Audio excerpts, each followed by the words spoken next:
Hello, आज म हजुरलाई BBS थर्ड इयरको कन्सिडरेसन च्याप्टरबाट चाहिँ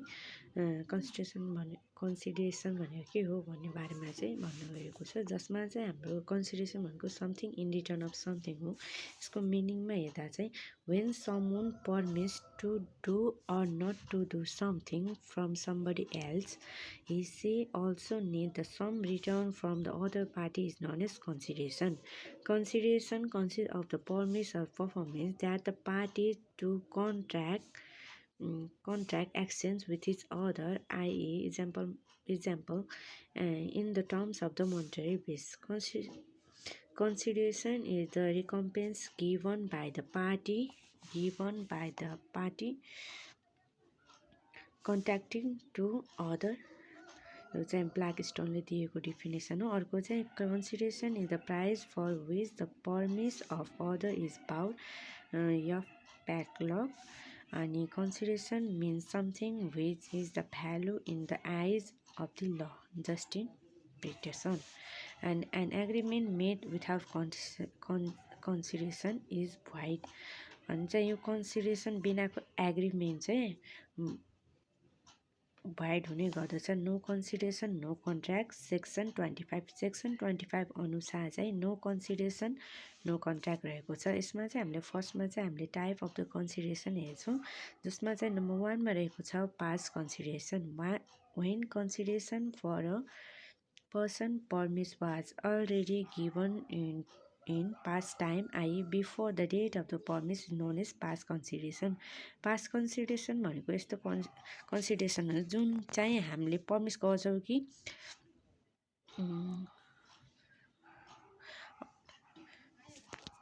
example when something is done or suffered before the day of the agreement at the desire of promisor. example advance payment. यसको इक्जाम्पलमा चाहिँ हामीले advance payment दिएर काम गर्छौँ नि, त्यसलाई चाहिँ हाम्रो पास्ट कन्सिडरेसन भन्ने गरिन्छ। अनि अर्को रहेको छ हाम्रो present or executed consideration. When the consideration for a pigeon promise is given simultaneously with a promise at the time of the promise known as present consideration. यसमा चाहिँ कस्तो हुन्छ भने कन्ट्र्याक्ट गर्ने टाइममा नै यदि हामीले उसलाई चाहिँ कन्सिडरेसन दिन्छौँ भने, प्रतिफल दिन्छौँ भने त्यसलाई चाहिँ हाम्रो पिजेन एजुकेटेड कन्सिडरेसन भन्ने गरिन्छ। इक्जाम्पलमा चाहिँ क्यास सेल। अनि अर्को थर्डमा रहेको छ फ्युचर अझ executory consideration. When consideration on both side is to move to the future date or consideration for a pigeon promise shall be move in the near future. जुन चाहिँ हामीले पछि काम पुरा भएपछि यदि पेमेन्ट गर्छौँ भने त्यस्तो टाइपको कन्सिडरेसनलाई चाहिँ हामीले चाहिँ फ्युचर कन्सिडरेसन भन्ने गरिन्छ, जुन चाहिँ हामीले फ्युचरमा पे गर्नुपर्ने हुन्छ। अनि अर्को त्यसै गरिरहेको छ नम्बर 4 मा चाहिँ positive consideration. The process of the consideration to do something for somebody else is known as positive consideration. Example when promisor sell is car to promisee in 1 lakh or consideration on providing according to the prescribed mode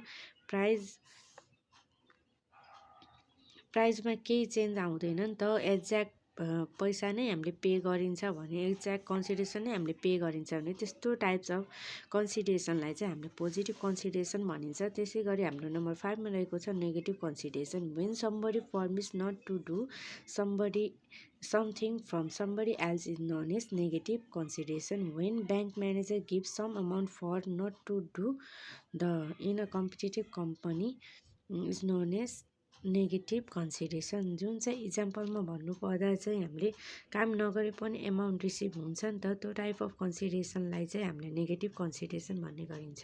mainly क्वेसनमा सोध्ने गरेको छ कि rules regarding the consideration भनेर। Number 1 मा रहेको छ consideration must be a desire of promisor offer a contract and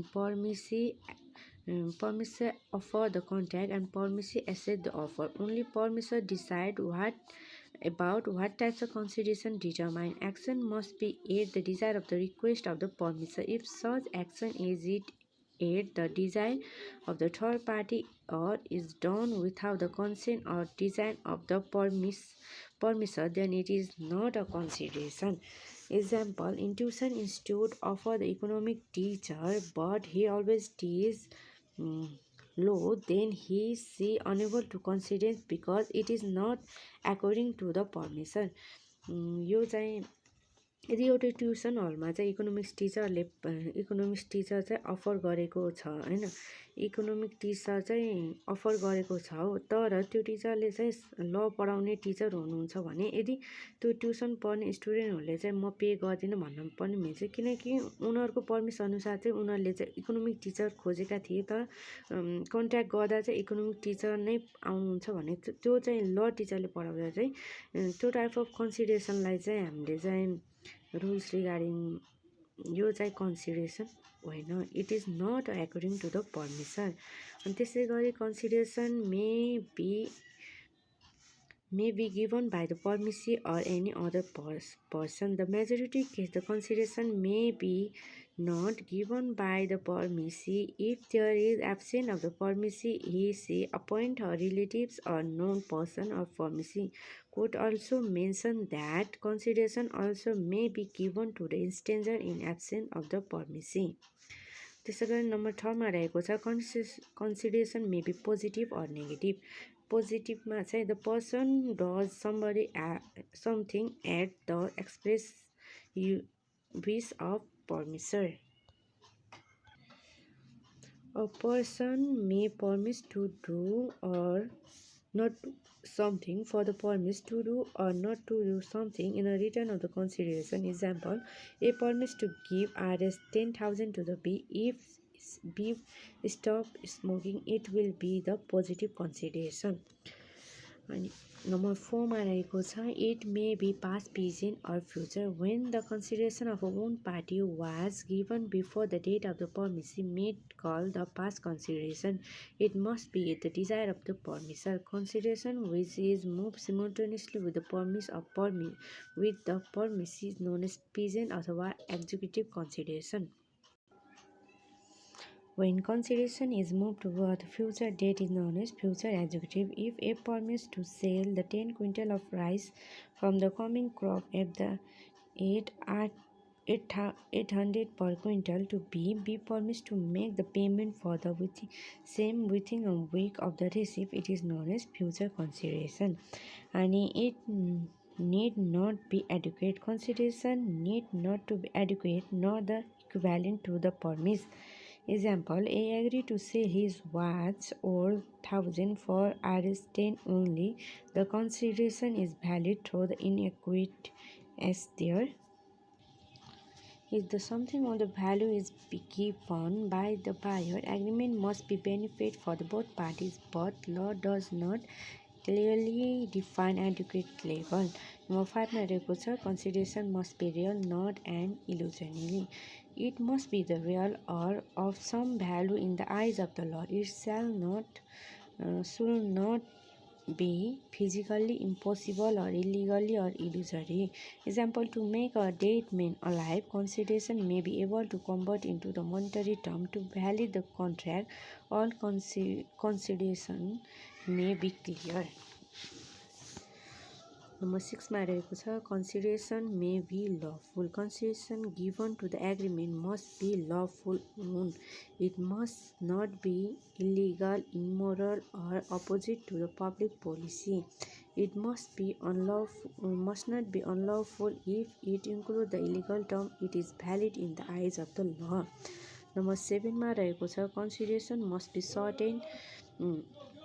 Consideration must be certain or specific term. Prescribed way must be clearly mentioned, i.e. amount, delivery time and place.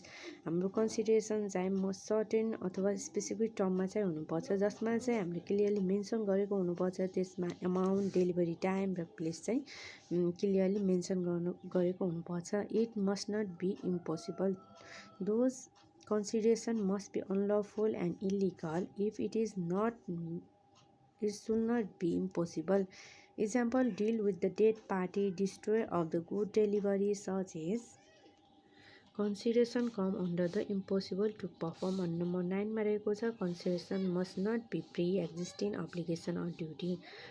Consideration must not be something which a person is already bounded by the law to do the discharging of pre-existing obligation is no consideration. A person may be bound to do something by the law. Example, give evidence give evidence when called by law. Performance of the legal is no consideration. Example, if at 2 a.m. thief come to rob, then call the police to catch the thief at the time. If offer 5,000 made by police to catch, it is not a consideration.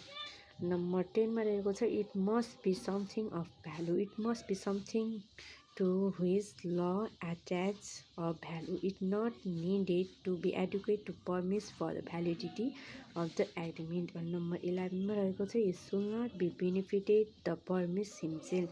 If there is the presence of the permissor and permissee adding another party, say it is not needed to benefit to party. If A said B, I will guarantee it for C, you can sell, then we are able to help C in monetary basis.